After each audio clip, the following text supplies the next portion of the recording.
Shalom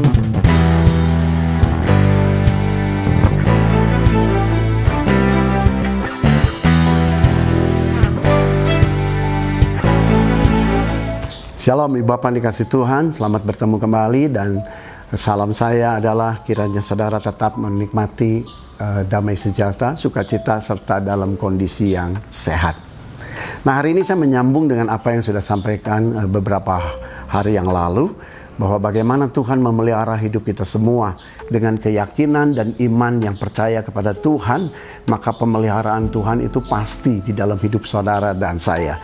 Nah, hari ini saya akan menyambung bagian kita. Saya katakan bahwa janji Tuhan akan terlaksana ketika kedua belah pihak itu meresponi dan melakukan apa yang sudah dijanjikan. Janji Tuhan menjagai, menyertai, melindungi, maka janji saudara adalah bagaimana saudara hidup di dalam kekuatan iman, kokoh dan tegar. Itu yang beberapa yang lalu. Nah, kita akan kupas hari ini bagaimana janji Tuhan terhadap saudara dan saya. Kembali kita buka di dalam Ulangan 31 ayat yang ke-6. Kuatkan dan teguhkanlah hatimu, janganlah takut dan janganlah gemetar karena mereka. Nah, ini janji Tuhan. Ketika kita kokoh, kuat dan tidak takut, sebab Tuhan Allahmu dialah yang berjalan menyertai engkau. Ia tidak akan membiarkan engkau dan tidak akan meninggalkan engkau. Ada 3 hal yang kita terima sebagai janji Tuhan yang tergenapi di dalam hidup kita. Yang pertama, Tuhan berjalan menyertai saudara dan saya. Nah, kalau kita percaya Tuhan menyertai, maka saudara, kata sertai itu ada berdampingan. Saudara bergerak, Tuhan bergerak. Saudara stay di rumah, Tuhan stay di rumah. Saudara tidak lakukan apa-apa, Tuhan tetap ada dalam hidup saudara, karena Dia menyertai. Nah, iman saudara untuk memperkatakan dan melakukan serta mempercayai Tuhan menyertai hidup saudara, maka ini penting. Kenapa? Karena kita tidak akan menjalani hidup dengan semena-mena. Kalau saudara beriman Tuhan menyertai saudara, saudara akan jaga hatimu, jaga pikiranmu, jaga perbuatanmu.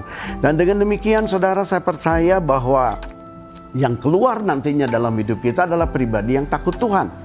Nah, kalau pribadi takut Tuhan, kenapa takut Tuhan? Karena ada Allah yang menyertai.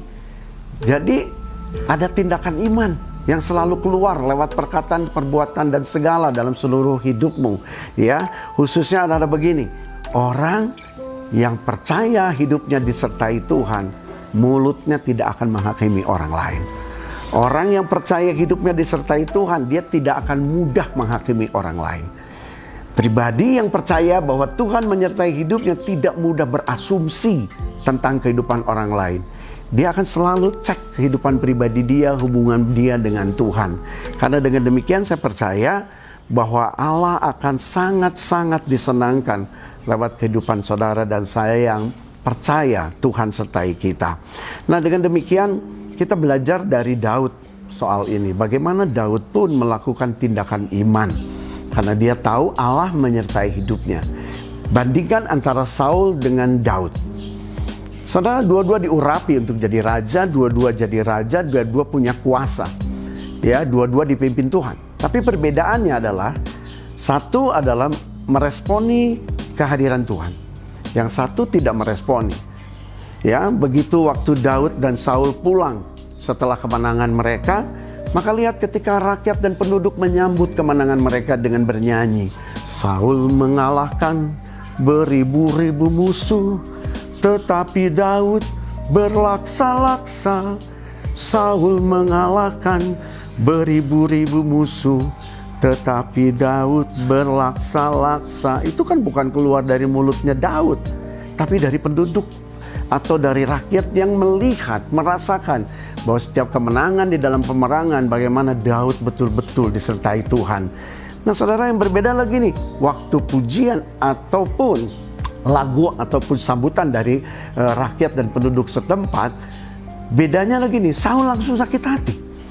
Sejak itu dia mendendam kepada Daud dan berusaha untuk membunuh Daud. Sehingga Alkitab tulis gini, sekali waktu ada kesempatan dia sampai lempar lembingnya untuk bunuh Daud. Nah, mari kita lihat pribadi Daud yang disertai Tuhan. Karena dia mengerti bahwa Tuhan menyertai dia, dia sampai tulis begini, jangan sampai ganggu orang yang diurapi Tuhan. Dan sekali waktu di gua, di tempat dia mengasingkan diri, kemudian dia ketemu dengan Saul diam-diam. Sebetulnya dia punya kesempatan untuk membunuh, tapi dia tidak lakukan. Kenapa? Karena dia tahu Allah ada menyertai hidup dia. Dia tidak lakukan itu karena dia tahu Saul pun adalah bagian dari rencana Tuhan. Nah, dari saat itu mari kita melihat begini, bagaimana Daud bisa berhasil untuk tidak melakukan emosi dia, kehendak pribadi dia, tapi dia tetap ada di dalam rencana Tuhan. Di dalam 1 Samuel 18 ayat 14 berkata begini, Daud berhasil di segala perjalanannya sebab Tuhan menyertai dia. Jadi artinya penyertaan Tuhan yang membuat Daud berhasil. Dan hari ini bagaimana dengan saudara dan saya? Apakah setiap keberhasilan di dalam hidup saudara dan saya itu karena kita punya iman dan keyakinan bahwa Tuhan menyertai hidup kita? Ya. Kemudian yang kedua, saudara, Yesus atau Tuhan berkata begini janjinya, Ia tidak akan membiarkan engkau. Kata membiarkan adalah begini, saudara, Tuhan sangat konsen dalam hidup saudara dan saya, Tuhan sangat peduli. Dia tidak biarkan hidup saudara jatuh di dalam dosa. Dia tidak biarkan hidup saudara bergumul seorang diri. Tuhan selalu betul-betul perhatikan hidup saudara. Di dalam Ibrani 13 ayat 5b dikatakan begini, karena Allah telah berfirman, Aku sekali-kali tidak akan membiarkan engkau. Kata sekali-kali artinya tidak pernah. Jadi Allah tidak akan pernah dikatakan untuk membiarkan hidup saudara dan saya berjalan seorang diri. Nah, dalam hal ini kita percaya sejak Allah menciptakan alam ini termasuk saudara dan saya, Dia bukan hanya dikenal sebagai pribadi pencipta, tapi Dia juga sebagai pribadi yang memelihara hidup saudara dan saya. Nah, hari ini kita mau belajar bersama-sama supaya kita betul-betul berdiri sebagai pribadi yang berdiri sebagai orang percaya, disertai Tuhan, tidak ditinggalkan Tuhan, tidak dibiarkan Tuhan. Nah, Ibu Bapak, Allah tidak pernah biarkan kita berjalan seorang diri kan di dalam menghadapi hidup ini. Nah, dengan cara apa? Berbagai cara. Kalau kita memiliki hubungan yang baik, hubungan yang erat dengan Tuhan, saudara akan sangat peka. Ya, bagaimana Tuhan bisa berbicara lewat berbagai kondisi dan situasi. Nah, hari ini kita mau belajar dari apa yang Yesus lakukan. Ya, ketika Tuhan sendiri sebagai Bapa tidak membiarkan Tuhan Yesus. Jadi katakan begini di dalam Yohanes 8 ayat 29. Dan Ia yang telah mengutus aku, Ia akan menyertai aku. Sama kan? Kemudian Ia tidak membiarkan aku sendiri. Ya, sebab aku senantiasa berbuat apa yang berkenan kepadanya. Jadi ternyata artinya kalau saudara dan saya ingin merasakan penyertaan Tuhan, ingin merasakan bagaimana saudara tidak dibiarkan seorang diri berjalan, ya, saudara harus hidup berkenan di hadapan Tuhan. Alkitab tulis kapan kita melakukan perkenan Tuhan? Sekarang, lakukan. Nah, saya menemukan arti perkenanan Tuhan itu sebetulnya simpel, nggak usah yang hebat-hebat, tapi dalam seluruh hidupmu belajarlah untuk menyenangkan hati Tuhan. Apa saja, lewat perkataan, perbuatan, tindakan kehidupanmu, dimanapun engkau berada, apapun yang kau lakukan, dasari dengan menyenangkan hati Tuhan. Nah, saya mau ambil satu ayat, Ibu Bapak yang dikasih Tuhan. Bagaimana di dalam Kisah Rasul 13 ayat 22, ini tetap berbicara tentang Daud, ya. Setelah Saul disingkirkan, Allah mengangkat Daud menjadi raja mereka. Tetapi tentang Daud, Allah telah menyatakan, Aku telah mendapat Daud bin Isai, seorang yang berkenan di hatiku, dan yang melakukan segala kehendakku.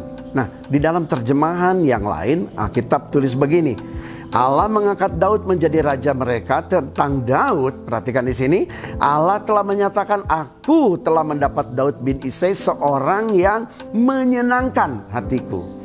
Kata berkenan di hadapan Tuhan, di dalam terjemahan lain berbicara menyenangkan hati Tuhan. Bagian kita adalah senangkan hati Dia. Maka itulah perkenanan yang Tuhan cari dalam hidup saudara. Dan kemudian dikatakan, dan akan melaksanakan. Jadi ternyata sesuatu yang menyenangkan hati Tuhan tidak akan jauh dengan apa yang saudara lakukan sesuai dengan kehendak Tuhan. Jadi segala sesuatu yang lakukan dalam pelayanan, kalau itu untuk Tuhan, segala kehendak Tuhan saudara lakukan, itu pasti menyenangkan hati Tuhan. Saudara hari ini dipakai menjadi pembicara, menjadi WL, singer, pemain musik. Tapi kalau saudara lakukan bukan menyenangkan hati Tuhan, itu berarti di luar kehendak Tuhan. Tapi ketika saudara terus lakukan hanya untuk menyenangkan hati Tuhan, dasar utamanya, saudara sedang melakukan kehendak Tuhan. Itulah perkenanan. Yang ketiga, yang terakhir, janji Tuhan dia tidak akan meninggalkan saudara. Di dalam Ibrani 13 ayat 5b-nya, dan aku sekali lagi, sekali-kali, itu artinya tidak pernah, tidak akan meninggalkan engkau. Jadi Tuhan tidak akan pernah meninggalkan hidup saudara dan saya. Nah, saya ambil di dalam kamus bahasa Indonesia, arti meninggalkan gini: membiarkan lepas, melepaskan, membuang, membiarkan pergi, dan menghindar. Saudara lihat, pribadi Tuhan tidak seperti itu. Saudara melakukan pelanggaran, Tuhan tidak lepaskan saudara. Dia tetap tunggu saudara untuk saudara bertobat. Saudara sampai jatuh dosa sekalipun, Tuhan tidak buang. Tapi saudara dianggap sebagai anak hilang. Ketika saudara menyadari saudara salah dan saudara bertobat, datang kembali minta pengampunan kepada Tuhan. Tuhan terima itu. Nah, dan saya percaya inilah satu hal yang seharusnya kita mempercayai, bahwa kita punya pribadi yang luar biasa. Allah yang kita sembah dalam nama Yesus adalah pribadi yang tidak pernah meninggalkan hidup saudara. Nah, mungkin pertanyaannya, banyak orang bertanya begini: kalau Tuhan tidak pernah tinggalkan hidup kita, kenapa Tuhan izinkan proses? Saudara, proses bukan berarti Tuhan ingin menghancurkan hidup saudara. Proses bukan berarti Tuhan meninggalkan saudara. Tapi justru proses itu membuat Tuhan hadir untuk menolong saudara mengenal pribadi dia lebih lagi. Lewat proses saudara mengenal pribadi Tuhan yang punya kuasa, punya kasih, untuk tetap ada di dalam kehidupan saudara.